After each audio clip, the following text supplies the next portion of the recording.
Look at all these early birds getting the worm.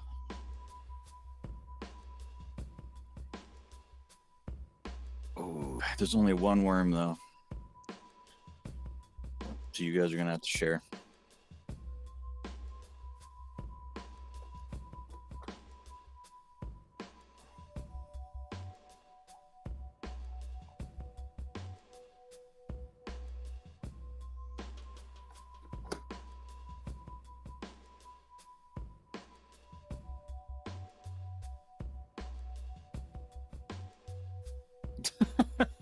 God.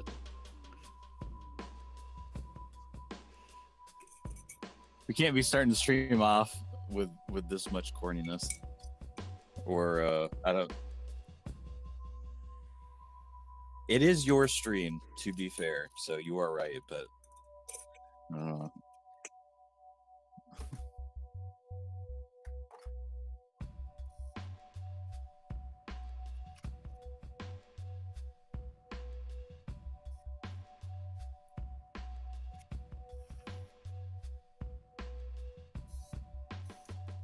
uh, if you guys are migrating, I haven't thought about that yet. We I just put the Discord logo up on the skirmish splash screen too. Like I would say I worked really hard on it, but I put thought into it because it was like, well, we got to put these legal attributions in there. How do I do that? I got to go find a script somewhere. I had to go find the official brand artwork, download it, and then like, yeah, I had to have you open up this stupid. Well, I don't even remember what type of file it was. It was some like ancient vector art file. I'm probably just gonna have to change it.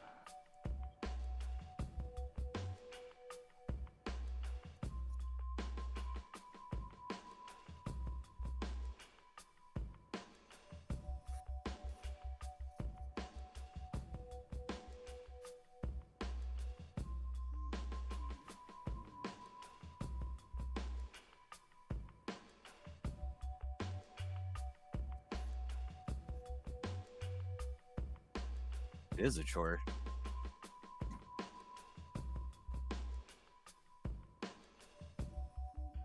Wow. Okay.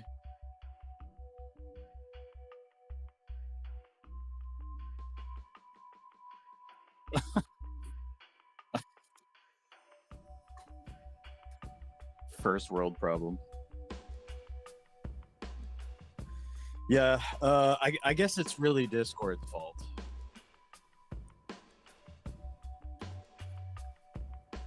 Have you guys talked about that on the show yet? The Discord crap.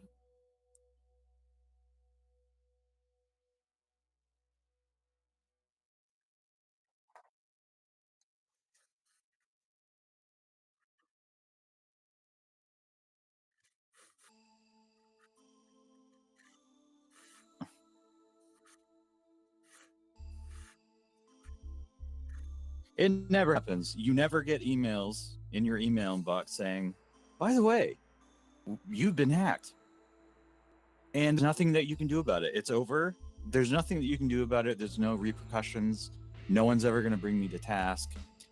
You've just been hacked, and now you have to deal with it.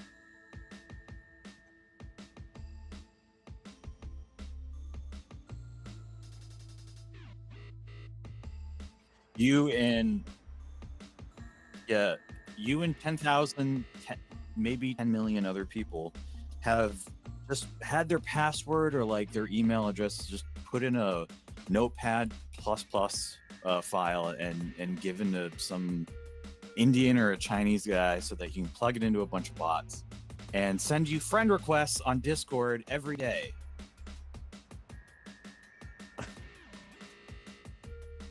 Yeah.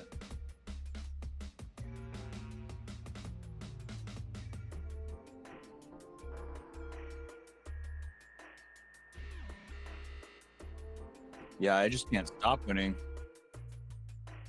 I'm still waiting for them to send over the cash they promised me, but yeah, like every month, somebody calls me up, tells me that I've won in a lottery that I never entered into.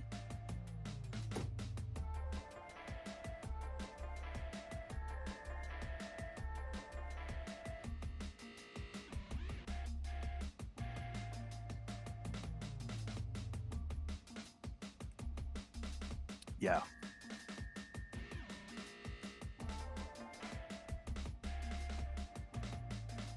You went to like tdbank dot America. I almost said America Online. TD.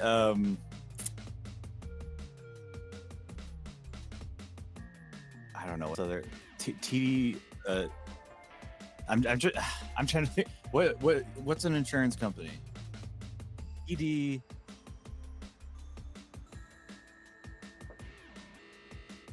Yeah, I don't.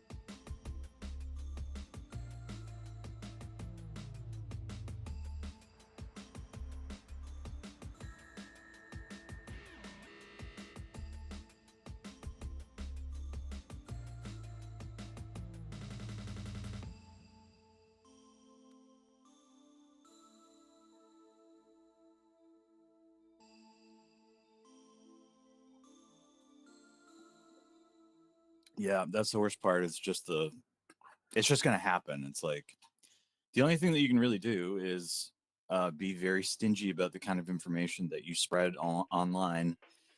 Don't use the same password twice. Dave, Yeah, no, just they say you're muted. No, they say that you need to unmute.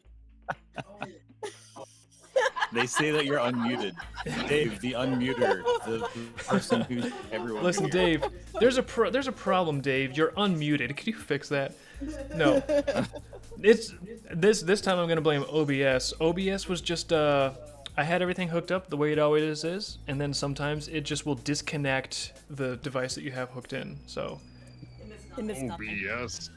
Why Yeah. you? all you guys missed was me. Everyone's just been hearing a one-sided conversation, and not even Dave.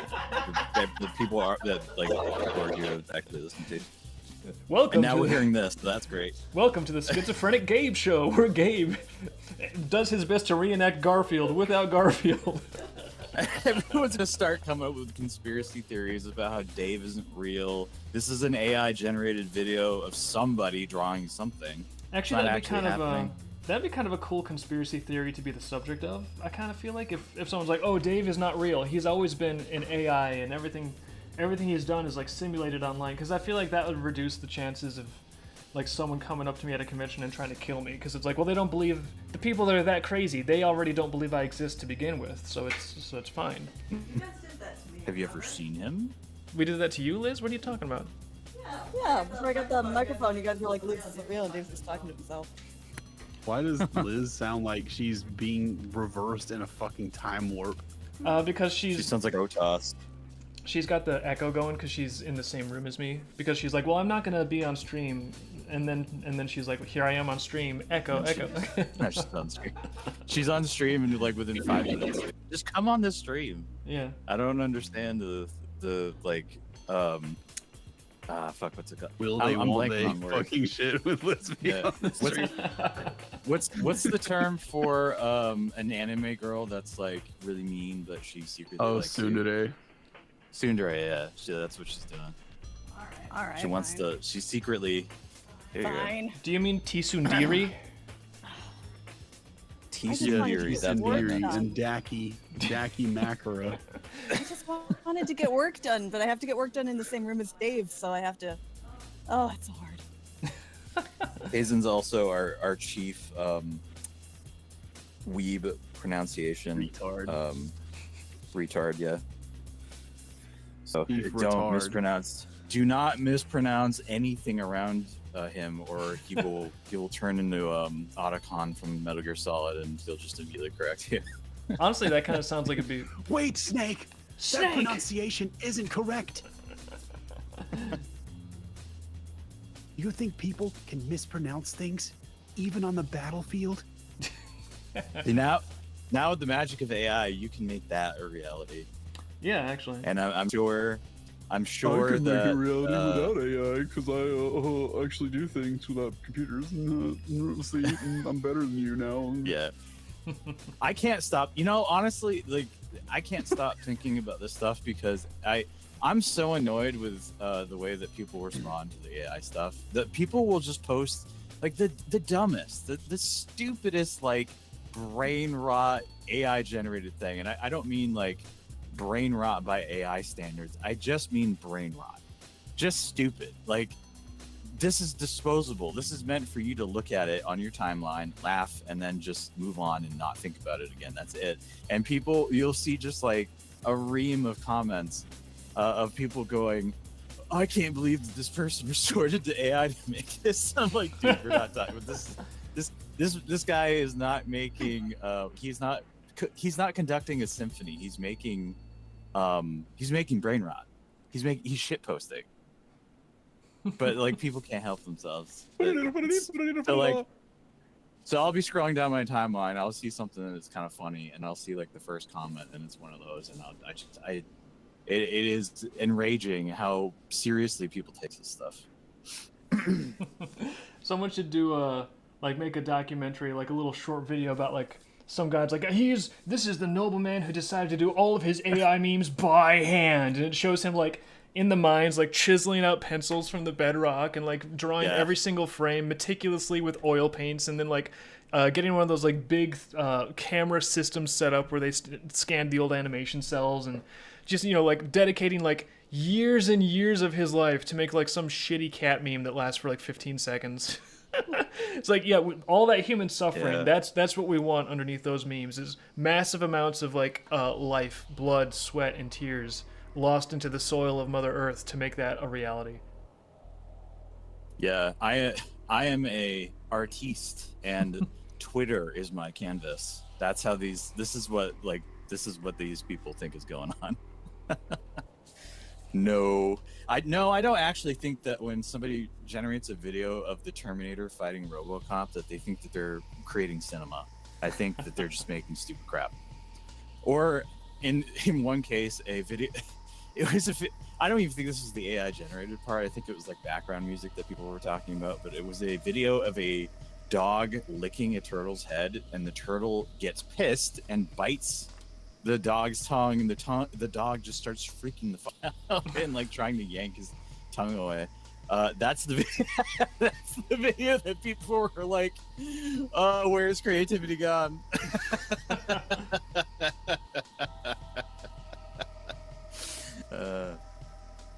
It's so crazy too, because they act like that is like the worst thing ever when we've had shit like Logan Paul for the last 10 years. Yeah, like Mr. Some dude killing literally all of the pretending to be trees. colorblind to like make fucking like some stupid video, and then like scamming people with crypto. Like, yeah, that awesome, incredible. That's way better than AI. Let's go back to that. Yeah. Yeah. Unfortunately, whether or not. They're saying that let's see, it's the pain and suffering behind art that makes it real. So basically, if you paint with blood, you're better than us. It's sort of, yeah, it's kind of like I do think there's like a temptation for artists to measure. They're like, oh well, the more I suffer, therefore the better my art is, because it's not what it delivers to the viewer. It's not about them. It's about me and my feelings and how I feel and my experience. So if I just make my experience, you know what? If I chop my hand off and then glue a pencil to it and draw the same exact picture, but it takes 10 times as long, more of an artist. And I mean, there's probably a reasonable level where that argument holds a little bit of water, to be fair, where it's like, you know what, a person put a lot into this, it took a lot of work. It can be useful as a metric of like, did the artist care enough about this to actually spend some time and attention on it? So there's a little bit of it that's valid, but generally speaking, it's like, I think the more important salient thing is like, what is the experience being delivered to the viewer? Does that communicate something? Is it worthwhile? And it doesn't really matter that much. Like, if the artist did it in like 5 minutes or 5 hours, you know, it's like, to the customer, who cares? Yeah, that is my fucking biggest thing with these fucking idiots online that are just like, oh well, it is bad because AI just, you do nothing. Like, I literally have people say that like all the time, and then like I don't do this anymore because it's just a waste of time, but like I will go in and ask those people, okay, if it's effortless, if you're doing nothing, then I want you to go and watch. I want you to show me an instance of two things. I want you to show me an instance of like, we're talking specifically mainly about image generation here. Okay, fine. Show me an image generation model that just creates images on its own and nothing, you don't have to do anything, no input. And then once you show me that, or if you can't show me that, I'll also accept you going in and making an image for the first time and showing me what your result is. Because it's not effortless and it's not nothing. It takes less time than to draw something by hand. Absolutely it does. But sometimes to get what you want from an AI, you still have to draw some stuff by hand. And you still have to put stuff in there to make it work, or find a way to get the technical pose data out of like something to make that work the way you want it to work. There's still a lot involved in it. There's sometimes you'll have to use multiple models to get what you want. Some of these models are too big to use on most people's PCs. Like, it's not effortless. It's just mechanicalizing and taking a lot of like the stupid, like time consuming part of creation out. You still have control over what's being created and you still are driving the creation. Like, it literally is just saving you time, and it's only going to get better and better. Yeah, I really like. It's not really a whole lot different from to me of it than like than just like 3D graphics. Like, look how many movies are made. That's with what just people CGI say these about days. 3D graphics too. And like okay, so if you're an artist and you have a vision, you like to do stuff with pencils and paintbrushes. You want to make an animated movie. Yeah. And everyone just goes, well, that sounds too expensive. You're gonna need you're at the very least you're going to need a technical person to run all of this computer equipment and these programs, and then you're going to need somebody to like make to do CGI work. You're going to need like specific people for that.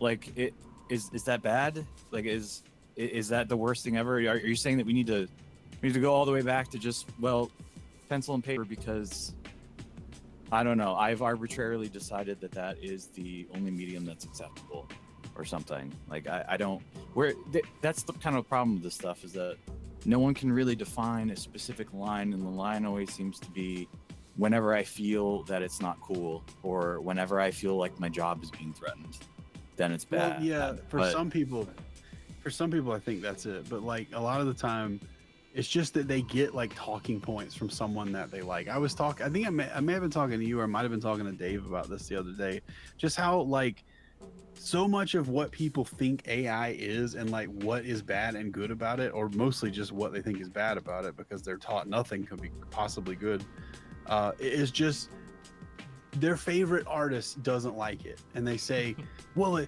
I don't like this, AI is stupid, everyone should stop using it, and we should ban it forever and kill everybody who ever thought about using it because it's stealing art. It's stealing art. And it's like, okay, well, show me what art it stole. Show me something AI took and just said it owns it now. That's not like, well, it put stuff in the models. That's not stealing art. That is using art as a reference. This is the same thing when you see Dave draw pictures, when you see 90% of people in Picardo draw pictures of characters that they're not familiar with, or even sometimes their own characters that they are familiar with if they're complicated. What the fuck do? They pull up a fucking reference sheet. They pull up pictures to put references up in the corner of wherever it is they're drawing. And most of the time they'll have a fucking TV show playing in the fucking corner that they don't own. So don't fucking, and most of the time they don't even fucking pay for the copy of Photoshop they're using to draw stuff on anyway. So don't fucking tell me about fucking people stealing shit. Go fuck yourself.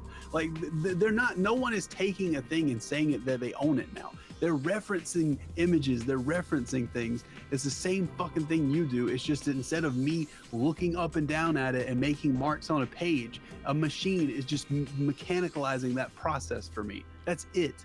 That's not stealing. That's not even, it's barely different. It's just taking less fucking time. Yeah, I think it's sort of an I got interesting philosophical question to be like, oh, well, when is something inspiration and like good reference material versus when is it plagiarizing? Because even like the Dreamkeeper style was definitely inspired by like, you know, just like a wide range of stuff. Disney animated, traditional animated stuff when I was growing up, like it was inspired by some anime. There's a little Warner Brothers mixed in there. So am I like stealing from Disney and Warner Brothers and anime when I make the Dreamkeeper style. Like I would say I don't think that counts as stealing. I think that's just like artistic inspiration, and that's creativity is sort of combining influences. So it's like, you know, which comes back to like, well, then if a person can do that, then is it wrong for a machine to also do that? And the argument kind of falls apart. Yeah, there's certain scenarios where I'll look at something and I was like, you know, there's nothing illegal about this, but I don't like it, and it's like, I'm sure plenty of people here have heard of Vampire Survivors. But when that game came out, that was like a very low budget. Like I think the person that made that thought it was going to be like Flappy Birds, which was like it was just going to take like a month to make. He was going to shit it out on the store, and if it didn't make any money, it didn't matter because it took like no effort, no time or money. And it blew up, and now like they've got a fucking Castlevania crossover for some reason, which is I think is kind of retarded. But anyways, I digress. That person made a thing. There wasn't really anything else that was like it, that like had the gameplay that it had, and then all of a sudden, within like 2 years, you started seeing, oh well, now Deep Rock Galactic has their own. They have Deep Rock Survivors or something like that. I think it even has survivors in the name. I think, like blatantly, it's based off of Vampire Survivors. We're doing Vampire Survivors except with dwarves. We're doing Vampire Survivor except with kobolds. Yeah, exactly. So like obviously like everyone knows what's going on there, but when you do something like that, there's sort of the expectation that you're doing something transformative to it. I have played Vampire Survivors, not for very long. I have it. I think I've had it for a while. I probably played it like an hour. I played it. It's you know, it's a little like addictive game, and I played a Deep Rock Galactic version of it, and it's a little bit different. You know, it's got kind of the same thing going on. Deep Rock Galactic has like some digging. You can run around, and I guess it's less like, it's a little bit less random. It's a little bit more like objective based, so you're not just kiting ends. You're looking for places to get upgrades. You're like, there are things on the map that if you take advantage of them, you will get more stuff. You'll be able to kill more stuff. So I think that's cool, and I think it's perfectly fine to have them both exist. I do think it's a little bit shitty for like the I don't know anything about the developer that made Vampire Survivors. I kind of assume that he's just like a guy or something, like nothing, like no big history of video games or anything like that, just like some random dude. And to see somebody take that, like have that get massive success, and then just see some like company with a lot of money and a lot of resources make just like a souped up version of that and be like, well, no, fuck this guy. We made a Flappy Birds Deluxe. You know, it's got 3D graphics in it and stuff. And if it's just that, then I think it's a little dumb. But that is kind of how stuff works. Like, there's innovation. There's a little bit of aping with innovation, but generally, when people copy something, they're not just copying it, they're transforming it in some way, and they're adding to it. And that's why we have, you know, we didn't have like Doom or Quake or something and then have them go, well, we're the only ones who get to make FPS games. It was a whole bunch of stuff. They like open sourced their engine and made it so that like more people could make FPS games. And then we got like Unreal, and now there's an Unreal Engine, and FPS games are everywhere. Like you can't throw a rock without hitting 2 or 3 FPS games. So there are some bad things, but I think it's overwhelmingly good if we do not do stuff to try to restrict people's freedom with this kind of stuff, because it's just a slippery slope. And then you just be like, well, pencil and paper is my favorite way to do artistry, and I don't want to have to learn about computers, so everyone has to come down to my level and do my thing. It's like you're talking about me, except I don't necessarily want to like stop other people from using computers. But I mean, I love pencil and paper. I didn't want to do it either. Like I liked drawing on graphite, but you know, in the 2000s, now like we've got the internet, our computers are starting to get good, our monitors are starting to get flat, and we're starting to realize that like scanning stuff is stupid. So now, like, we got tablets now, so like that's the new hotness, and I just gotta learn to live with it. People don't want to see scanned in pictures anymore. Wait So, a minute. Wait a minute. Wait a minute. What is it scanned in? No scanning? Why no scanning? Well, Why no scan scan? everything. Well, I didn't have any stakes skin in the game really at the time. I probably had like a DeviantArt account, but what was I even doing at the time? There was just a period where it was like, if I wanted my artwork to be digital, I would have to draw it, and then I'd have to scan it, and then I'd have to do whatever I do to it in Photoshop or whatever I happen to be using at the time. Yeah. And it's a stupid process, because it's like, if you learn how to just draw it in there to begin with, like you're already scanning it in to and modify it. Doesn't it just make more sense to just learn how to just draw directly into the program? And then you get all these other features. You get to use Control-Z. Isn't that great? The most helpful 2 keys on your keyboard when you're drawing is Control-Z. I have caught myself trying to hit an imaginary Control-Z while drawing before with an actual pencil. I'm not kidding. Oh man, I used to do that a little bit when I was like first getting into the software and stuff. Yeah, because it's just automatic. And then of course, if you instead of doing raster art, you're doing vector art, then you get the benefit of, but you can draw your lines and then you can mess with them after. So there's all these benefits to doing it. All it does is gives you more control over your artwork, your vision. So and like now, if you're trying to do it for work, you're trying to compete. There's going to be other artists that are doing this, and artwork is going to look better. And if somebody's going to choose between you and them, and your artwork looks like it's been scanned in with a crappy printer, versus this guy over here where everything is like 4K or in whatever resolution that you want, it's nice and crisp and clean, and the colors are smooth and all this stuff, then it's going to be a pretty simple calculus for people who want to buy art. And I don't know. I have a feeling that a lot of artists prefer, like, after getting over the whole like computers are evil stuff, I think a lot of artists just think it's cool that like they have all access to all of these extra tools now to make the art exactly the way that they want it. Yeah, I will say too. That's not how people felt at the time. Oh, at the time, yeah. But I will say I like.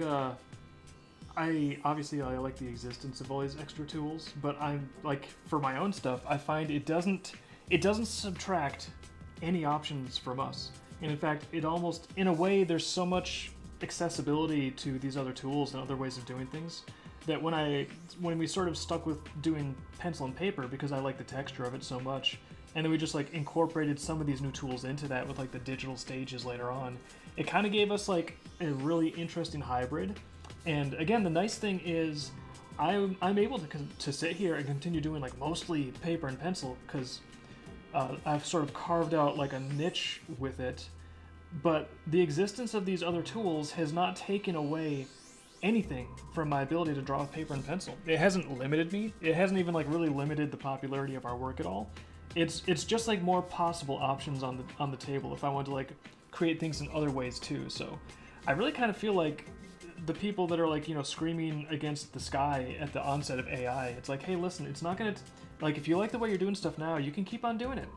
Like, you don't have to stop, you don't have to change, you don't even have to learn anything new, because there might be a bunch of people that start doing things in this new way with AI, and they might bring some really cool stuff to the table, but that also doesn't mean that all of the old ways necessarily get eradicated. It just means that people might value it in a slightly different way.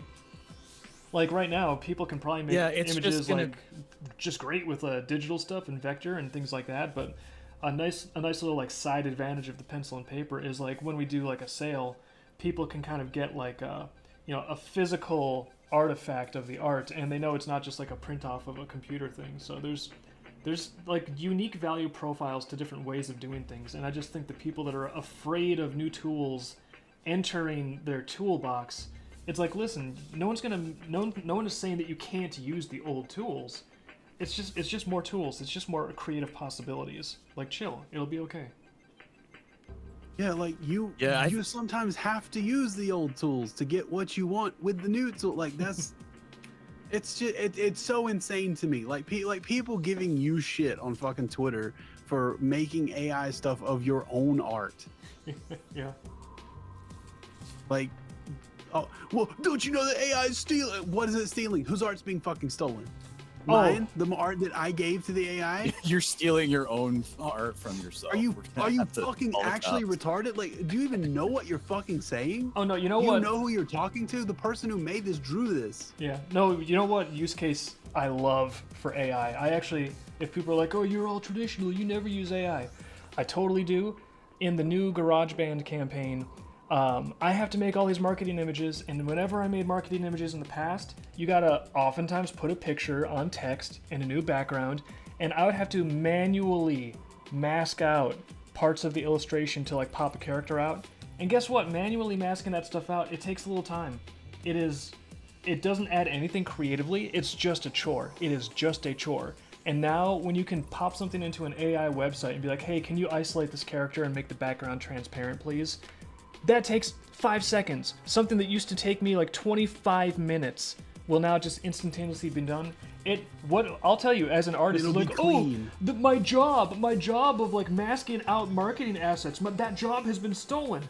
Thank God that job has been stolen from me, because now I can do more things faster that are more creative and that matter more like this. Like instead of like, hey guys, I gotta cancel the stream. I need to get a big campaign ready. We're launching GarageBand on Kickstarter, and I need to manually by hand punch out a bunch of marketing assets to get that campaign ready. So no stream, I don't have time to draw tonight. No, I do have time to draw tonight. I have time to do this in physical media because AI made a useless, mindless chore much, much faster. So count me as one of the artists where like some of my jobs have been taken away. Good riddance. I can do more drawing. Yeah. If you tell that to people too, they'll MWK. tell you. If you tell that to people too, they'll tell you, well, I actually like doing all that because I'm not using a computer and I'm doing it myself. Like I remember, it might have been me. Someone asked Frederick Knudsen one time on Twitter. He's the down the rabbit hole guy, or was. Now he's some stupid like gay owl or something. I don't know. But like he go look that up. But he used to, he had at one point like thousands and thousands of patrons and stuff that were given. He may still have a lot, I don't know, but he had a bunch. Right at the peak of his career on YouTube, he had a bunch of patrons, and I think it was me. I think I actually was the one who asked this. I asked him, how is it? How do you like automate adding these patron names to your credits? Do you just have like a put them into like a spreadsheet or something and have them separated that way, and then just like somehow copy just the text and feed it into like a rolling title thing for in Premiere, or like what do you do? I'm just curious what your process is, because I know people with lots of patrons who would want to know how that's done. And the answer he gave me was, I don't use any of that. I do this all by hand because I like entering all the names manually. And I told him it was me, because I remember what I responded to him. I said, you're full of shit. You don't put 5,000 people's names in your credits by hand. How do you actually do this? And I think he blocked me after that. But yeah, like just people like that who just want to create this image, this perception of themselves. It's like, no, I actually like doing this and hugging all these pencils and brushes and like, dude, what if you're doing digital art, you are one fucking step removed from using AI in the first place. Because if the minute you tell someone, oh, this is AI stuff, so pick up a pencil, it's like, yeah, you pick up a fucking pencil, you asshole, because you're not using a fucking pencil, you're using a fucking stylus. Speaking of picking up a pencil, thank you to Falco on YouTube for saying how much you like the art. I'm glad you like it. I like to draw him. Thanks, Falco. Oh man, I love Falco from Star Fox. Yeah. Also, Show me your moves. Like I think that. that's what he says. That Frederick Knudsen Show me your moves. entering 5,000 names, like, and being like, oh yeah, I do that all manually. I love doing that all by hand because I'm an idiot. The thing is, like, I it's- bet Makes you it more love mining special, asteroids all UC. day in fucking EVE Online as well, because that's not something people just automate. I feel like that's the sort of People thing just love the where, process. like, I mean, maybe he's telling the truth, but it's just, I feel like that's the sort of thing that's a lot easier to believe if you have never had to do any serious amount of data entry work or like manual work. But for the longest time, me and Liz were fulfilling every single Vivid campaign ourselves by hand. And as soon as you get something into like hundreds, Like that is a lot to work with. That's a lot to do. That's a lot. That is serious Yeah. work. So when you're getting something into like thousands and thousands, like if you've never had to deal with that yourself, if you've never had the type of job where you have had to manage that amount of data manually without any automation whatsoever, then if you have no experience with that, maybe you would believe someone being like, "Oh no, I just do it manually because I love it and I so enjoy it." Okay, but as soon as you have actually had to do that and you have experience, then you know, "Oh no, that's not even feasible. That's like a week of your life just like gone doing nothing else, like in the most grueling work imaginable. Like that's not something anybody in their right mind would do." So to me it's like There's no way he did that. Yeah, No, there's no way. It's just a lie. yeah. It's just a fucking lie. Like there's no way you went in there and looked at a list on one monitor, maybe just with one monitor overall. Look at a list, turn your head, type a name. Look at a list, turn your head, type your name, and everything's spelled exactly correctly and all that stuff. Bullshit. Some people's names on Patreon are just like crazy fucking usernames full of numbers. You're telling me you have fun typing all that shit in? Yeah, you're full of shit, Fred. You're not doing that. Like, just tell people how you're fucking doing that, or just don't answer. You can just say nothing. No one believes you're fucking sitting there typing 6,000 names into fucking like thing for title on fucking Premiere. I don't think for any of the people backing his work, I don't think that's where the value comes in. No one cares. Yeah. No one's gonna stop Patreoning you because you fucking don't type their name in. Fuck off. It's like, wait a minute, I enjoyed the content you made. I thought it was really fun, really engaging. I thought you brought a lot of insight to it, a lot of flavor. You brought things to my attention that I never knew before. Very entertaining. I enjoyed this a lot. But then I found out that you didn't waste like 3 weeks of your life manually typing my name into things. Deal breaker. Yeah, that's what did it for me. I'm no longer a Fred Knudsen patron. Yeah, well, dude, what do you think is gonna happen? Just say that you fucking like organize stuff in like a spreadsheet first, and then you just copy and paste the text into Premiere, and just somehow you copy and paste it into Premiere in such a way that like it just picks it up like it's supposed to be split up by title, or it's split up into 3 columns or something. Just that's all. Like that's something I could figure out myself, sure, but like that's something that I see you've done, and I would just, as someone who's like a creator myself and I edit videos and stuff for other people, I would like to know how you did this. There's no trick. I just type it all in manually. Yeah, man, fuck you. You're a fucking liar. Actually, the if you want to be like a total dick, the thing to do is like come back to that and be like, you mean you didn't actually write them out by hand? This is all typeface? I thought that you were just very meticulously writing every letter and scanning it in. like somehow that's gonna fucking be like the thing. Yeah, you mean like, you don't hand letter the names of every single one of your God. 5,000 backers? Talk about a sellout. that's Do you just even care? I don't know. That, yeah. Somebody's smoke detector's going off. Wah, wah, wah. Not mine. But see, like if you're measuring the value of art by the amount of suffering of the artist, then absolutely everyone should be hand lettering the name of their patrons on their thank you, because like that's more time wasted, right? So that means it's better art. Like that's, again, there is something to be said for like, oh, I can see that this actually took the attention of the creator, and I can see that they cared a little bit. There's a little bit to that, but you got to be really careful about how much you apply that thinking, because otherwise you get artists that make things as difficult as possible for themselves for no reason, because they have some deep psychological defect where they believe that it automatically entitles them to more success in the universe, and that's not the way it works. It reminds me of me and Liz. I talk about this like wrestling a shelf up the stairs, and the reason I use that is because, you know, back when we were in apartments, people would move furniture upstairs, 3 flights of stairs. If you're going to move like a dresser up the stairs, obviously you take the drawers out first and you carry the drawers up one at a time. Easy. It's an empty drawer. It weighs like maybe 5 pounds. And we saw these people that lived around us, and they were always like very, very negative and grouchy, just frown on their face all the time. Tried to hit Liz with the car once. Delightful people. And I saw one of these ladies going up the stairs just carrying an empty dresser drawer, but she was making such a production out of it, like you know, like she was pretending like it was such a huge amount of work, like she was so put upon, and she was just like wrestling this drawer up the stairs like she was trying to scale Mount Everest. Like the more difficult she made it, the more she'd be able to complain about it later. And that's like, oh, it's like she's wrestling that drawer up the stairs. This could be done easily, no effort, just do the job, get it done, not a big deal. But someone wants to complain about how hard they had it later, and so that is why they are doing this. It's just so transparent, and like that's a mindset. We need to do something about these stairs. Yeah. I mean, we should have an elevator here, really. But and that's like a mindset you An want to avoid elevator in if this you're an tiny, artist. crappy apartment complex. You don't want to like make things harder than they have to be. Because trust me, if you're trying to make a living as an artist, things will be plenty hard already. You don't need to add difficulty to it. And if you make things more difficult, if you struggle harder, and if you throw a bigger tantrum, that strategy might have worked when you were a toddler to get what you wanted from your parents.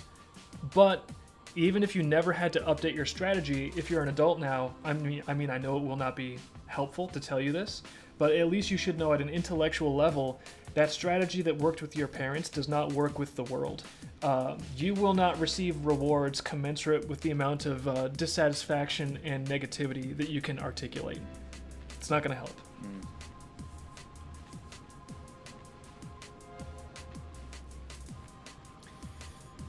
Yeah, I think there's another element to this that MWK brought up earlier about like this. You kind of talked about this too. You were like the kind of the sort of like draw to doing something that's a little bit harder because you feel like it's going to give you the sense of intimacy with the medium that you're working with. Like like for like graphite, for example, it's got a different feel to it. It's not like dragging a plastic stylus along a tablet. It's got a little bit different resistance to it. You can sort of like feel the paper. I always have a hard time applying pressure to a tablet. I always have. Like I don't think it's gotten different with technology. It might be like a skill thing, but certain tablets have the ability that lets you the tablet stylus will like communicate what angle it's coming in at and like how much pressure you're putting down, and so you can have different parameters in your editing program to take account of that and change, like, provide an effect while you're drawing. Well, that's like even me, I'm a technical person, but I've never really mastered finding and like fine tuning all those things. It's easier for me to do those types of things with graphite. And there's different qualities to it. Like you can smudge graphite with your thumb. So you can smudge graphite with your thumb accidentally as well. And you can erase it in a certain way. And then if you want to color it after that, I've never been great coloring, so I don't know what you do. Colored pencils, marker, I don't know. There's I think that you're right that there is like a sensibility people can get like a kinesthetic sense of like doing something with traditional media. And I also think, this is like if someone's trying to argue, don't use AI, pick up a pencil, instead of arguing that one of them causes more suffering on the part of the artist. That's not the argument to go with. Go with this argument instead, because I think there's actually some substance to this. There's a cinematography term, I believe it is indexicality, which sounds like what the hell are you talking about? But indexicality. It's when people are talking about sort of the difference in the way traditional film feels when you're watching it versus the way digital film feels. And it's very difficult to quantify precisely, but there's something where when you have physical actual film, not like digital, not like a digital camera that's just recording information in ones and zeros and translating that into color pixels. When you actually have celluloid and a negative and it picks up on this, that is a physical substrate that is physically being changed by the actual light from the real scene hitting it. And there's a lot of really subtle visual effects and imperfections, and obviously film grain would be one of those, but there's a lot of almost like a ghostly unspoken touch that you get from the fact that this was a physical process that is now being processed and turned into something that you see the result of. But it touched reality. reality touched it, there was a chemical reaction based on light that was coming from a real object. And I think the animation equivalent of that is like the way they used to set up cameras for cell shading. Like now if you go in like animation, a lot of people are like, oh, digital animation, so much easier. You don't have to take and set up this big camera rig with like all these lights, and you don't have to put like cells on and then take pictures of them one at a time. Boom, you just do it digitally. So much easier, so much cleaner, so much better. But the thing is, like, that's why though, when you look at digital animation now, it's not like there's something wrong with it, but everything is so clean and perfect, it almost looks sterilized, like disinfected, like a hospital waiting room or something. It's like there's a little bit of like very, very subtle life that comes from like the actual material of the cells, the fact that a character cell placed on top of a background is going to cast an infinitesimal little drop shadow from the lights. There's just all these tiny little things that organically emerge from the process of doing something physically. And people doing digital animation now, they're actually like building all these complex, elaborate filters and trying to figure out how they can recreate that subtle look of physical cell animation. So I'm not necessarily advocating for like, oh, we should go back, we shouldn't use this technology, but I am saying like there can be an X factor. There can be an X factor to physical media stuff, and having an appreciation for that, it doesn't mean that you abandon the new tools, but it means that you might be able to refine your sensibilities and possibly, look for ways to attain that nuance and that subtlety with the new tools as time goes on. Yeah, what we should be doing is, and sorry, I'm back by the way. There was some big like crash. There was crash outside, and I didn't see what happened. And it's like, well, that's not abnormal here. But then like there was an alarm that went off like 5 minutes later.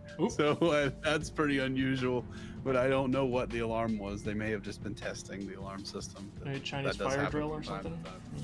It could be, yeah. I don't know. They didn't make anybody get out of the building or anything. They just like shut it down. There's no explanation yet, and there may not be one. They may be unrelated, whatever those two things are. But what we should have people doing with AI is we should be trying to get back to from the 50s to whenever the CIA was like funding animation stuff so we could beat Russia, from the 50s to what is it, like the 90s, well, early 2000s even. I think some movies, whatever the last movie was Disney made that was like this Princess and the Frog, I think is what it was. From the early 50s to like Princess and the Frog, that era of animation, especially around the 90s when things like The Lion King was like coming out, that's the type of stuff we need to start training AIs to animate cartoons like. Yeah. Can you imagine if that was brought back and it was indistinguishable from the old days where they would have to spend $20 million to have a bunch of women sit and paint cells that they would then just like put in front of a projector over and over and take pictures of them. the cell shops. Liz is the giving cell me shog, the cell shaga, yeah. the cell Like saga. fucking it's crazy, like the links people used to go to and the money that used to be spent to make these things happen, and then like suddenly they just decided not only they weren't going to do that anymore, but they were going to actively sabotage any desire, any sort of like, hey look, there's a market for this. They were not going to let people believe that, and they were going to like what they did with Treasure Planet. They were going to sabotage some of the best movies that were made in like the early 2000s and stuff from Disney. Yeah. And I do believe it's because there was a funding source that was happening with these things that it no longer was happening, and also there was like a piracy thing in the early 2000s that happened that did, as much as I don't like de-advocate or what is it, opine, I don't know what the word is, as much as I really don't hate piracy, the piracy stuff, like it did have an effect on like what was being produced, and that's why like one of the reasons we get so few movies that have any sort of life to them, animated wise anyway now. But what we should be doing with AI is training it to do that, because that two things will happen. Once one AI comes out, that preferably that's open source, that could potentially run on your computer, or it's like public, where they drop the diffuser models and everything, where people can just use them. If it's, especially if it's usable on someone's computer that has like not 60 gigabytes of VRAM or whatever, which the first version of that probably will be that. Two things will happen. You will be able to have things come from studios that look like that again, look like Lion King, that look like Aladdin, and it will be like a normal thing to see that back in theaters, and you will be able to make your own things like that at home.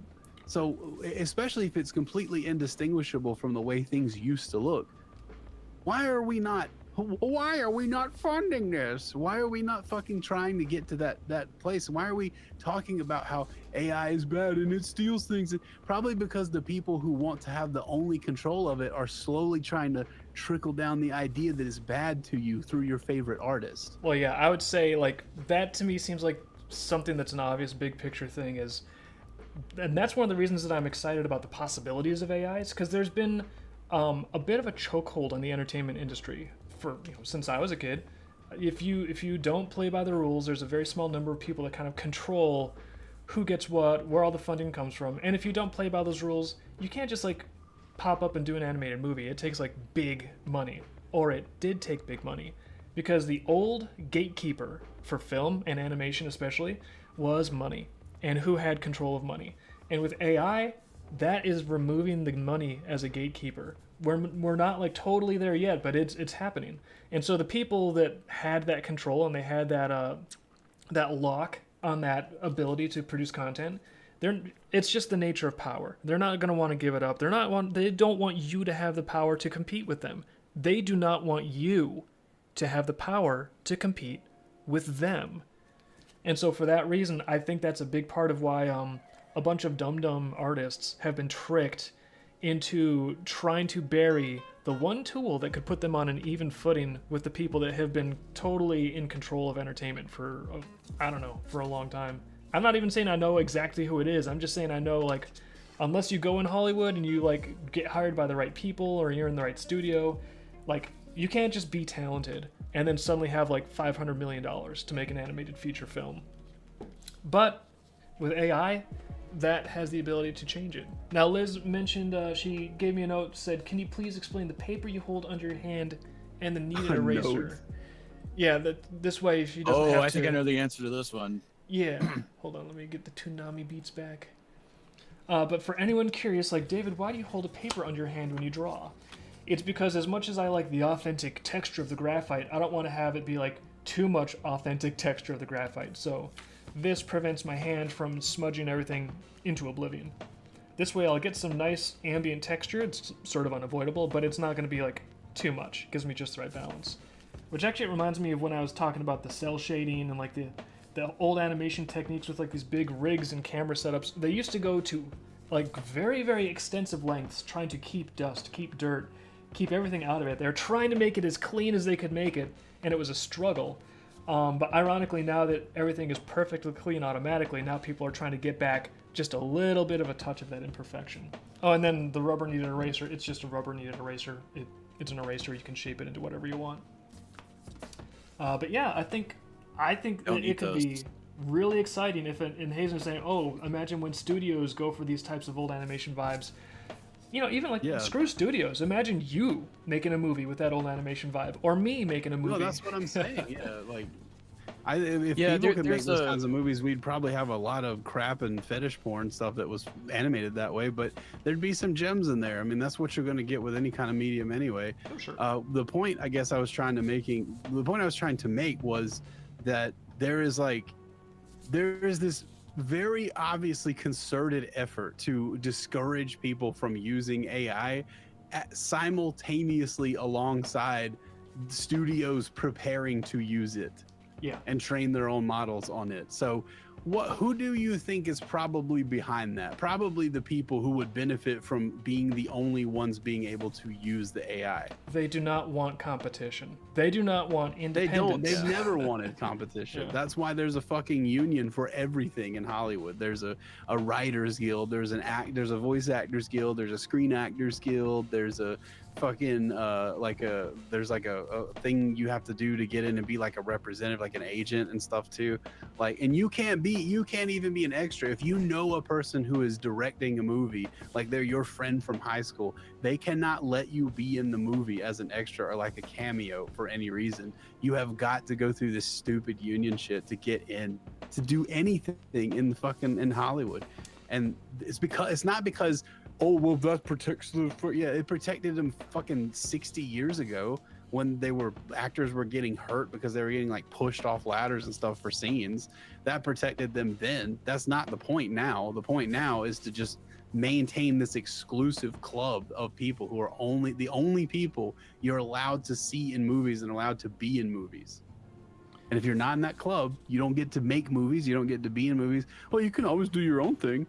But until the advent of AI, there was no way you could ever do your own thing and like actually make it as good unless you have millions of fucking dollars. How many people do you know that have millions of fucking dollars? Well, even if you Probably not many. Even if you did have millions of dollars, good luck breaking into the distribution network, because that's also going to be kind of, in a lot of cases, vertically integrated. Locked down by Disney. Yeah, it's locked down. So even if you had like a great film that you made, it's like, well, good luck trying to get it distributed, because they're gonna freeze you out. They're gonna strong arm you out.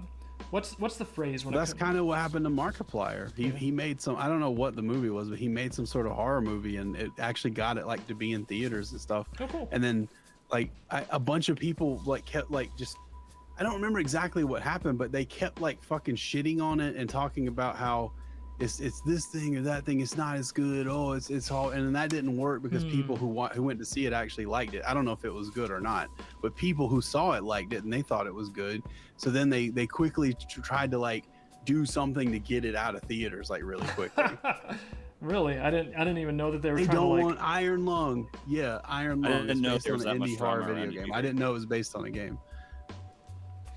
I don't think it. Well, maybe there was an indie game that was based off of it, but I think there was like a DOS game in like 1994 or something like that came out. I think it might have been made by. It might have been Slavic in origin, and yeah, it takes place on a submarine with a scary monster outside. That's really all I knew of it. Maybe what I saw was an indie game that looked like a game from the 90s, but I don't know. So. There's probably some history there. I mean, I was just speaking off the cuff. I didn't realize that there was like an actual current example of a film getting made and then like the distribution sort of cartel trying to crack down on it and suppress it. But does not surprise me. It doesn't shock me. I mean, you can kind of imagine that that's going to happen in any industry. I was just talking to somebody today about the whatever company handles ticket sales for like concerts and stuff. Yeah. And it sounds like there's just like one company that does it. And it's like, well, I can guess why that happened. Whoever runs that company, they want to be the only fish in town. So of course you can open a ticketing company if you want, but then stuff happens. What kind of stuff? I don't know. Probably has something to do with lawyers or something. It's always like this.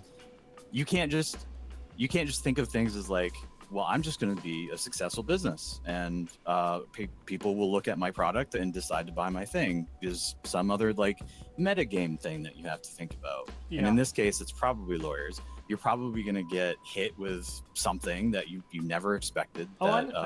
Basically means that if you do not overcome a certain threshold, if you don't have like $1 billion in the bank to compete with this huge company, then you're just not going to make it. And that's just kind of happens all over the place. And see, I feel like that has sort of been like, I don't understand it in great detail, even though we've certainly had our share of people trying to sandbag our company. But I feel like that is the way it has been in entertainment for a long time.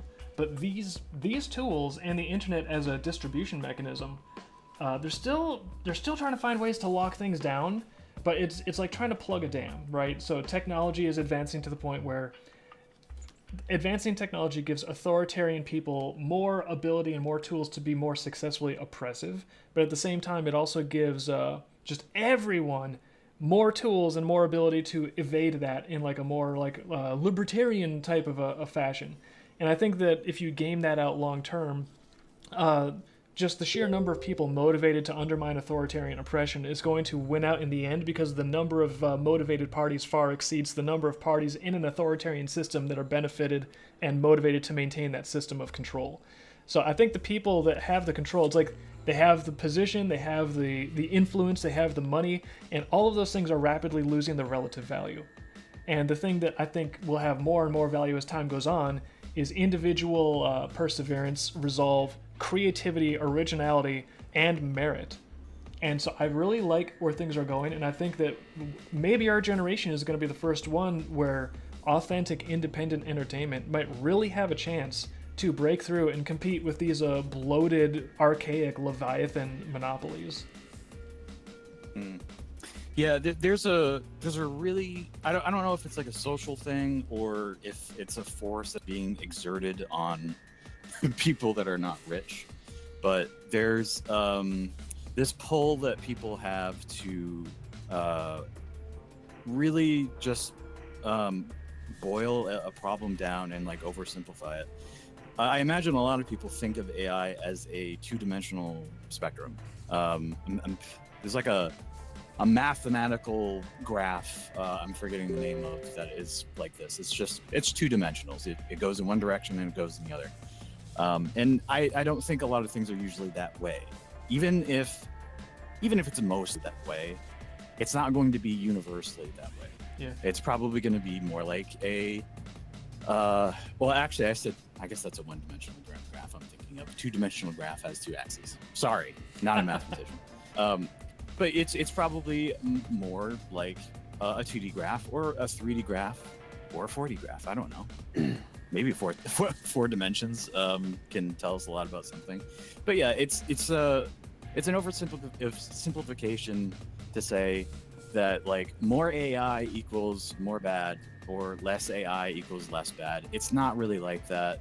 You really need to think things in flexible terms and understand that like if a company comes up with a robot that makes it that's like really expensive and it makes it really easy for big companies to like pick apples really quickly, and now like if you want to like the fear is like, okay, well, all of the big companies are going to have this machine that picks apples super fast. Everyone else that can't afford that, and our archers are just going to die off because I don't know, we can't plant as many trees, we can't pick them fast enough, whatever. And now the little guy is going to get fucked. That's like always kind of the assumption, but I think before long, after everyone freaks out, then somebody's like, okay, well, there's those big machines. Well, now we have made a smaller machine that a local farmer that's not as big can afford. And now they have these machines using like the same technology. Somebody came up with a more economical version or like a smaller scale version or something like that. And I think we're kind of seeing that with AI now. AI is kind of doing that. And like, I think this pattern you just kind of see this pattern. If you think of things in very inflexible terms, and you're not able to adapt to the changing environment, then I don't know where you're safe, no matter what you're doing. So I think that's really the lesson here. If you don't have to like AI, but there's going to be something that comes along that kind of changes an industry, and you need to be flexible enough to see that that's coming and either change what you're doing to take advantage of it or to avoid something that's bad. Just like the changing of the seasons, you can't just, if you live in a climate that gets snow every year, you can't act like every day is summer. It doesn't work like that. Like, especially if you have to plant crops and those crops are seasonal, then I'm sorry to tell you that your crops are not going to survive over the winter. They're going to die, and then you're not going to have food. Did you do any homesteading? If you didn't do any of that stuff, then you're going to die, and I won't be seeing you next year. Well, so even yeah, somebody's saying something like, "Oh, AI is good" or "AI is bad." I feel like it's maybe not this civilization changing, but I think it'd be comparable to someone, a few thousand years ago being like, "Oh, you know what? Metal is just bad. I hate it. this metal stuff. We're not. It's just. I mean, they used to think tomatoes. What's going to were, happen to like- all the lumber people? What about all the people Yeah. chopping down trees? Where are they going to go? I mean, this is literally why this is actually completely why in America for so long, and I think in Europe as well, they could not grow hemp for fiber and paper and stuff. Yeah. Because there were timber industries that just like that's our thing. You can't do that, and they just lobbied politicians to make it completely illegal to even grow ruderalis like marijuana plants just for hemp, plants that have no drug properties at all. They used to think the camera was evil because it would steal you. They made up this stupid rumor that it would steal your soul because there were like all these people who drew portraits and stuff like that were gonna, how are we gonna draw portraits? Like, you can still get portraits done, by the way, right now today. Some people get portraits done for their fucking pets. Yeah. I guess my point with the metal analogy is that like AI is just a big tool that will probably fundamentally change a lot of stuff once it really kicks in the next couple of decades. So it's a big tool. So to say like this incredibly like widely applicable tool, oh, it's terrible, I hate it. It's like, well, like, do you hate it doing what? Like if someone invents metal and they invent a sword and they stick it in you, then you can be like, yeah, I hate metal. This is the worst. Correct. That sword in you really sucks.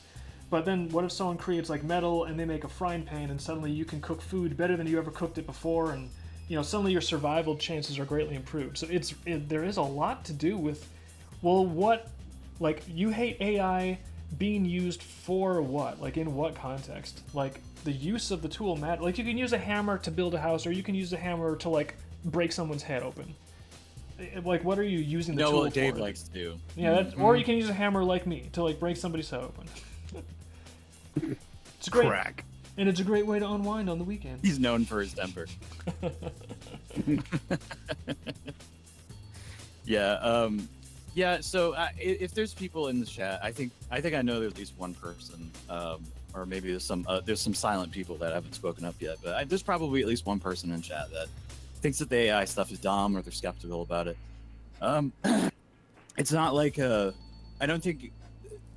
From me personally, I'm not going to speak for anyone else. I don't care if you like AI or you don't like it. Maybe you think that you can make something that's better than AI, and if you can, then I think you should. If it's worth your time and it's like economical for you to do it. If you're getting, I don't know, this might be a hobby or it could be something that you're doing for work. Either way, if you feel that it is worth your time to do it the way that you want to do it, then by all means, do it. But look very skeptically at anyone who looks at something and just tries to, I know it's a confusing landscape, but I think most of the time when somebody is trying to like oversimplify a subject and then tell you to like stay away from it, somebody's putting a flyer in front of your face and saying, did you know that eating animals is morally incorrect and also it's evil? And look at all bad things that the industry does to animals. And don't you never want to eat animals again? Like somebody's probably got an angle there. So just be suspicious of that.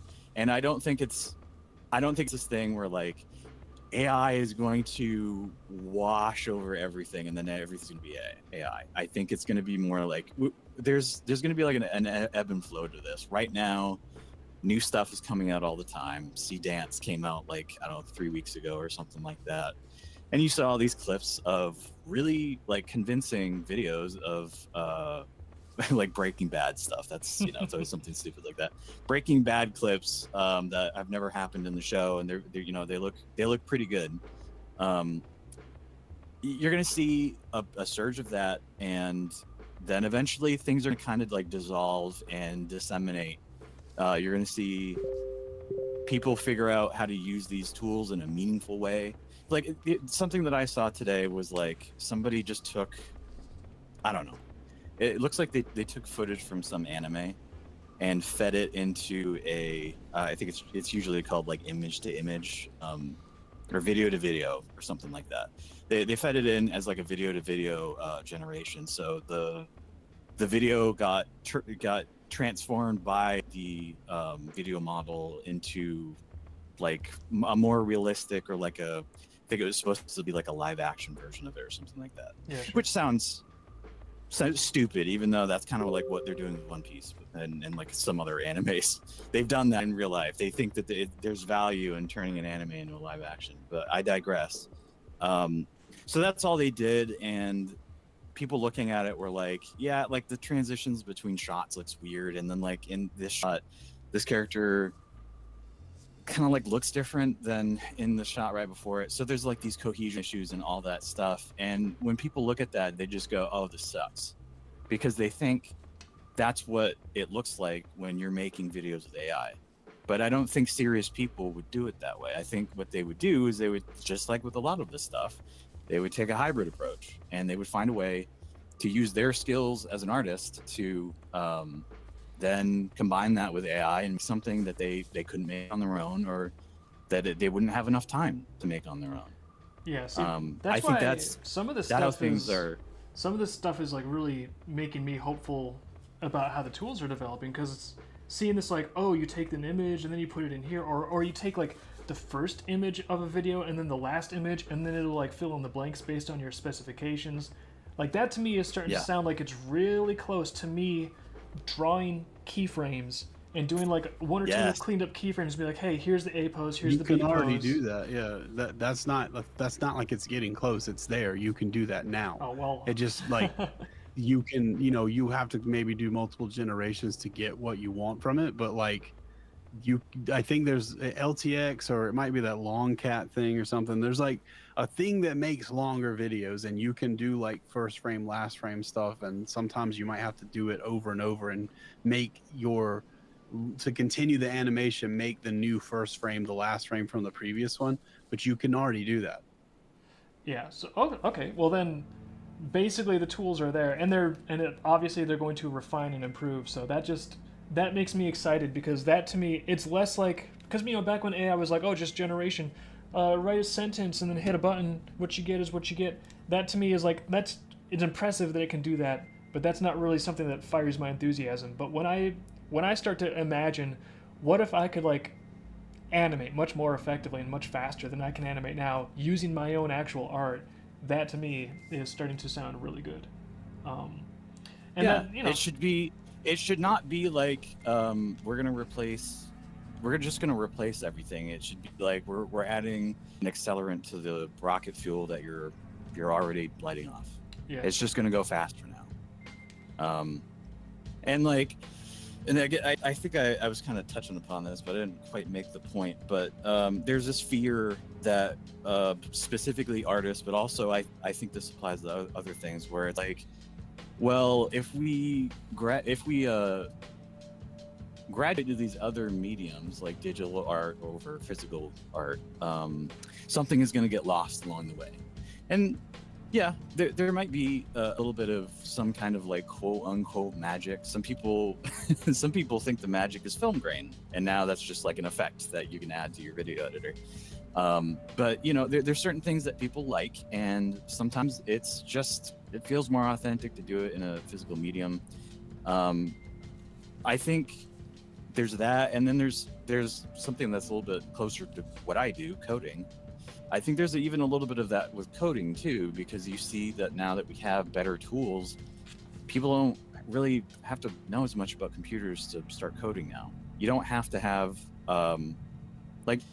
I've probably said this before. If we didn't have engines that were accessible to just the common man, like if somebody has less than $1 million to spend, if we didn't have access to that, we'd have to write our own engine to make a video game, and that right there would make that inaccessible to like 99% of people that want to make a video game, because that's a lot of work. You need to make an engine. You need to understand intimately how a computer works, and like not just like, oh, I know that RAM does this and the CPU does that. No, you need to know you need to know how to do multi-threading. You need to know what a register on a CPU is. I don't even know this stuff. I'm just spitballing like random crap. But there was a period of time where you did need to know that stuff, and then when stuff got made, it was awesome. Not in all cases, but on I kind of view like the 90s and the 2000s, because that's kind of the era that I grew up in.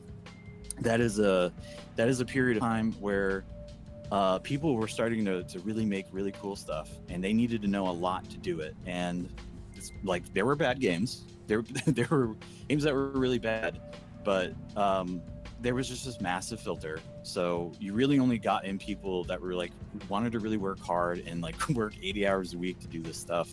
And you had to have really smart engineers to make stuff. Now, you don't really see that anymore. You don't. You can just get an engine and just start making stuff. You don't need to learn really like detailed, low-level coding stuff. You can kind of just learn C# and then just get going. Now, there are drawbacks to this, and I think one of those drawbacks is you see games horribly optimized. Like, people can't. You see like new games come out now, and the minimum requirements for them are just ridiculous. Like, I love Monster Hunter, and I did not play the last game because the demo could not run on my kind of decent machine. Like, I don't think I had a bad machine at the time, and I think what it was is my CPU. My CPU was not strong enough to run this game. It ran like absolute shit, and I was just like, well, I guess I'm not playing this one. This thing is just bloaty and crappy and weird, and like, it doesn't look better than games did 10 years ago. What's going on here? So yeah, you're losing some of that, because I think the people that really intimately understand the hardware that they're working with, and like the drivers and all that stuff, they're the ones that are able to take that and turn your game that runs like shit into something that's really efficient and can run on more hardware. And so you won't have to have like a 4060 or whatever to run our game. So yeah, there are instances where stuff gets lost along the way, but I think by and large, if you look at the gaming landscape, I think a lot of people would agree that things look better than they did. It's more vibrant. It's fuller. It's certainly a lot fuller than it was like 15 years ago, where being an indie developer was still like a hard thing to do. So you kind of have to, when this stuff happens, you kind of just have to see what the benefits are and what are the drawbacks, and kind of take things as they go. I would really like to be one of those programmers that can take a motherboard and like slap a kernel on it, and then like make an operating system, or like write a custom engine or something like that. Because people have posted videos on like, here's a game I made in Unity, and now here's a game made in a custom engine, and like the FPS counts are like orders of magnitude of difference, you know. Cool. Because the custom engine doesn't have a whole bunch of stuff that the Unity or the Unreal Engine or whatever has that really isn't even needed. There are benefits to doing stuff like that, but it's just, it's so much easier for people to get into the door, and I think that is what we see. We see a lot of people benefiting from that. It's not just big companies, it's also people that don't have the resources to get an entire studio together just to start making a video game or anything like that. Those people are benefiting too, and I think AI is going to help artists, even though a lot of artists even think that it's going to completely blow them off the face of the earth. I think if you stow that and figure out how to adapt and use the AI to your own advantage, then it's just going to uplift artists. It's not going to squash them.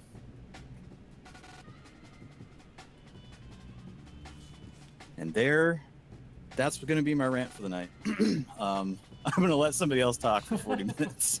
Rant locked in. Yeah. Yeah. Not that I couldn't talk if I wanted to, but I really do feel like I've taken up a lot of airtime. You're good. It gives me more pencil and paper focus time. I can talk a little bit, but without you guys like here to like chit chat, I'd pretty rapidly just devolve into like, I'm gonna using a circle template now. So I can draw circles a little better. Yeah. But yeah, like You do draw circles pretty well. This I is have to a. hand it to you. I don't know. I don't draw circles that well. I don't know if people So you're- realize this. This is actually an early analog AI that I'm using right now. This is AI instantiated in plastic format. It's my Circle AI generation machine. Used to be I would do circles by hand, but that job got stolen from me by this circle template right here. I still can't draw. Oh yeah.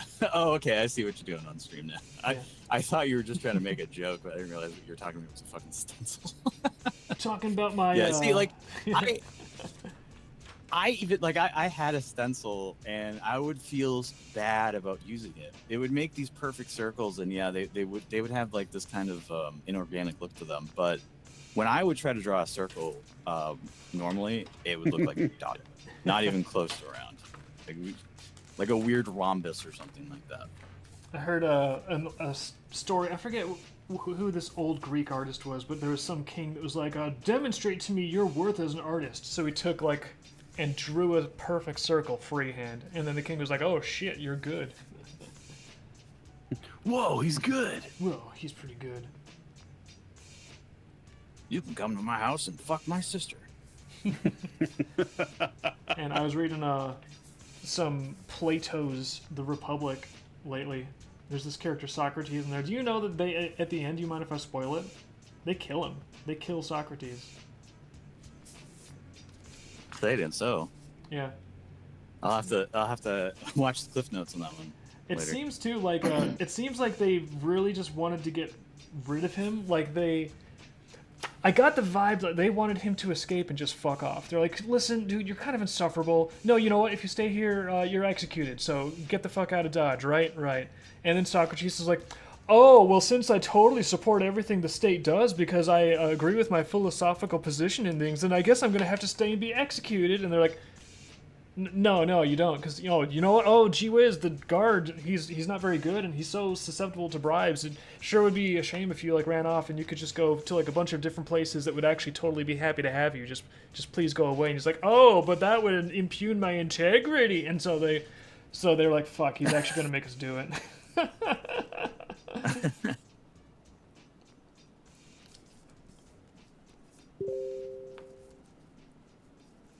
Had some cool afterlife models in that book too. I'm kind of surprised I've never heard of any of these. Growing up so religious with Christianity and all this stuff. But there's a neat sort of version of the afterlife that Plato was, that I guess Socrates was hearing about from some ancient Greek soldier that supposedly had a near-death experience and came back. And he was like, days later, he's like, "Whoa, guys, I just woke up. I'm not dead after all. Close one. But now I can tell you all about the afterlife." I feel like anyone that's smoked a really crazy blunt could probably tell you that. Probably. But I've never heard this version before. It was cool. They all wind up. They go hang out around Saturn. It's a good time. Saturn, who eats his son. Yeah. No. The planet. After apparently, in this version of the afterlife, you get let off. Some people go up into the clouds. Some people go down into this cave in the earth. Based on if you're good or bad, you need to have a little bit of either relaxation time or some corrective time down in a hole. Then after you've done your time chilling or being reprimanded, then everyone goes and gathers on a different planet where you get to basically pick from among the different lives that you want to potentially get reincarnated into, so you can continue your journey learning and developing and all that stuff. And it's supposedly based on you kicked back to the character creator. Yeah. So in this version there is a little bit of latitude over which life are you gonna have to be reincarnated into, and it's oh, what's this note? Oh well, hopefully he's fine. Liz is giving me a note that someone is missing from yesterday, but I think hopefully it'll be okay. Missing? Somebody put out an Amber Alert. Jesus Christ. Yeah.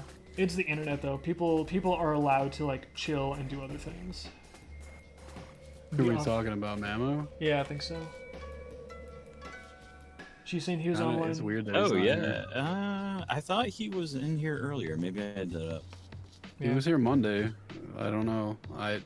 He's in. For those of you who don't know, he's in Ukraine, and he's always having problems with the press gangs coming around trying to send him into the meat grinder on the border. So hopefully it's just that his power's out or something like that. I could see that being pretty plausible. They're getting like very rude about one another's power grids down there. Yeah. Rude. Yeah, I think they've been a little bit rude about that for a while. I was thinking about writing them a letter, actually, so they know, like a strongly worded letter. Maybe sign it like "un." I hear that's the guy that's Here's what you guys. Behave yourselves. This is a strongly worded letter from Un. It's like, who's Un? I don't know, but apparently you get a letter from Un. It's a big deal. All right, I think we've got I don't know. I sketch of think, the month. Oh, it's done? Yeah, just a little bit of pencil. The winning idea for this month was Mason Nama sort of hiking through the Starfall, and so I thought it'd be cool if they were hiking across an area that's a little harder to bridge, and they could be in a cute pose like this, where she's gonna help him up, and then she can swing him up onto that ledge, and they can keep on climbing. Ta-da! I like the Christian imagery going on. Yeah. Oh, do I have Christian imagery in here? Yeah, it looks like they're reaching up, and I mean, all you'd have to do is Oh, just have, Michelangelo's Adam. Yeah, you're right. Which I'm not sure if you've seen in that they overlay like a human brain on God, and they're like, see, he was saying that like God is actually the brain. Whoa. Only I have the brains to rule the universe. Now let's see if I can actually reach over the camera and pull. I know when to get that reference now because I fucked up the joke. Gonna work a little bit on this one. I don't think this page is too spoilery. This is a double page spread I'm working on for volume 6. I don't think it's too spoilery. But I will have to look over for references periodically. Who's blasted? Might be nobody. Might be target practice. They're just chilling. They're just having fun. Whenever I see people, I think I've said this before, so I apologize if it's like the third time I've said it, but whenever I see somebody say DK in chat, I think of Donkey Kong before. Donkey Kong. Yeah, So does Nintendo, apparently. They're like, we're gonna get you. It's like, no, I made that fun to Well, myself. that wasn't Nintendo that did that. I know. Remember? It was someone afraid of Nintendo did that preemptively, and then I was like, well, fine, then I'm not Somebody much worse. I'm not selling more stuff in your store if you're just gonna take shit down. I'm an American. I can use every letter of the alphabet. I was taught all of them. Every one. There's not that many.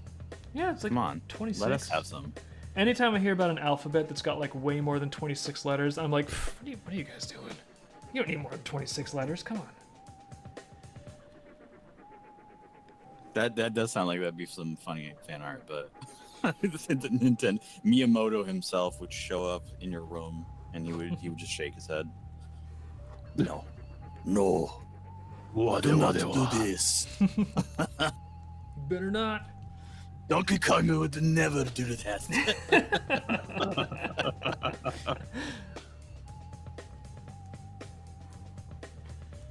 I love a story about. Now we're gonna start talking about Donkey Kong. I'm so sorry. Yes, we are. the story about when Rare was making Donkey Kong 64, and I've heard different versions of this, but I think the one that I think is most believable is that Rare was like doing some kind of gray boxing prototyping type stuff, and they knew that they wanted Donkey Kong I think everyone's got like some kind of gun. But they knew that they wanted all the characters to have some kind of gun, but they didn't have like a cool model for it yet. Yeah. So they just like took maybe the GoldenEye 64 asset or something like that, and so they just had Donkey Kong with a gun, and then Rare, and of course Rare is in a UK based company. They don't. There's like a cultural gap there, and like a business gap, and like all these gaps. They got all these gaps here. See, and so Nintendo comes in to see, hey, what have you guys been doing with our property? They present the work that they have done, and they show a video of Donkey Kong with a gun to Miyamoto, and apparently Miyamoto just was like had his like jaw was hanging open because he felt like it sounded like if I don't know, take something beloved like The Lion King, and then just like make a video game where Simba is. They've already had guns.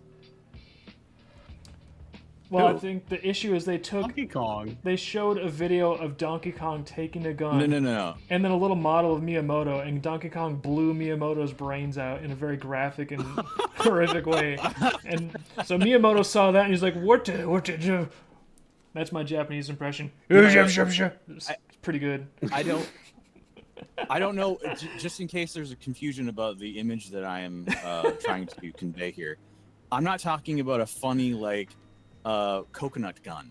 I'm not talking about a fantasy gun that somehow shoots fruit at people. Oh, I'm like talking it's about not like a gun, like because I was imagining a Donkey Kong gun would a be sort pistol, of like a based shotgun. like a pistol, but it's exaggerated, so like the body of it looks like a barrel, because barrels are kind of his thing, right? Yeah, with like a little, like he in the game he's got something like what you're talking about with like a little Yeah. twig and like a leaf or something sticking out of it. It's it's stupid and cartoony. Yeah, But exactly. for the prototyping phase, they just had a gun. That's just what they had, or whatever they could come up with, and it's and like It's just Grand Theft when- Kong. yeah, when you're doing a collaborative work with somebody like that, and they're not on the same page as you don't. Sometimes you just don't think about these things. So I think they were just like they just thought that Nintendo was just gonna look at all this stuff with an open mind. No, of course they know it's all in development, but Nintendo doesn't know what Rare is thinking. So they probably for at least a moment thought, "Oh my God, they're not really thinking about putting guns in Donkey Kong, are they?" There's gonna be Real a guns crossover with game with pump action, like Donkey Kong School Shooter Simulator 64. yeah, you guys aren't making Donkey Kong School Shooter Simulator because Donkey Kong would never shoot up a school. I don't know if you know this about in the Donkey Kong Bible that we have written, we have a clause that says Donkey Kong doesn't like going into schools and shooting up children. Listen, He, in Miyamoto. fact, So doesn't- the pitch he is doesn't like it at all. Diddy Kong is getting bullied, but like bullied really hard, right? And he just can't take it anymore. And he's telling his big buddy. Okay. So Donkey Kong's like, I gotta do Andy, something. Don't show up in monkey school tomorrow. Don't show up at Gorilla School tomorrow. It's gonna be bad.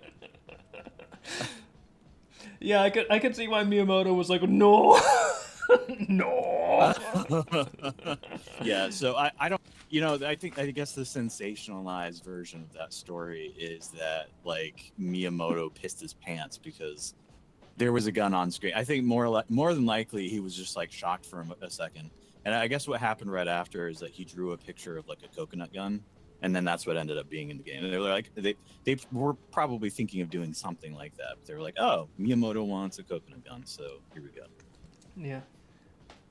Yeah, funny Donkey Kong gun story. Fire and spurts. I like this story. If I he shoots you, it's gonna hurt. I want it to be true. However, I'm thinking Liz could go for a little fresh air and sunshine, even though the sun just went down. But so I'm thinking maybe about ending the stream a little bit early tonight, if that's okay with everybody. Calling it good, because I did get that You, fam. illustration done, so. No, I want to talk for the next 13 minutes. 20 minutes. Boo. Liz is just gonna have to stick it out. Gabe versus Liz. Who will win? Oh my god! Oh, Yeah, well, I just got like brain blasted with like a side beam or something. yeah, Brain Hazel's, blast. Hazel's got that power. Suddenly, suddenly I really hate AI. Yeah. Does anyone else hate AI? I Won really the hate it. sports game. Odd, complete reversal of opinion. Turns out MK Ultra's real. Well, I just really want to buy concert tickets right now. don't we all want to buy concert tickets? Well, thanks guys for hanging out and chilling, talking. It's been fun, even though we're cutting it a little bit short.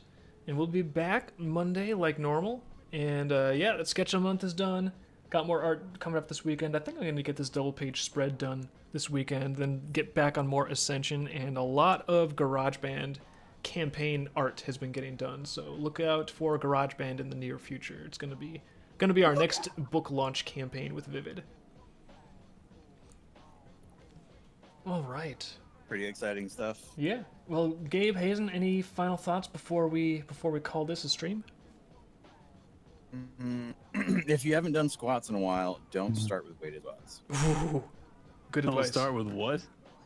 Weighted squats. Weight is. Oh yeah. Body Yeah, weight. probably not. I swear, like, Yeah. if I'm trying to get back into like the gym after I've been out of it for a while or whatever, you can do some like little bench presses and some like arm stuff, and it's like, oh, I'm a little bit sore. But if you try to jump back in with your legs, it's just like, what did you do? You're not going to walk tomorrow. Which, Yeah, it'll Yeah, fuck you don't- pretty don't- hard. Don't be like me. Yeah, we'll announce this on everything very soon. But we've announced it every time we've had a stream. But there's a sale going on for about another week here in both of the stores, Safe for Work and Not Safe for Work stores. So some of the stuff I think is up to like 80% off. Whoever set those prices is probably going to be fired soon.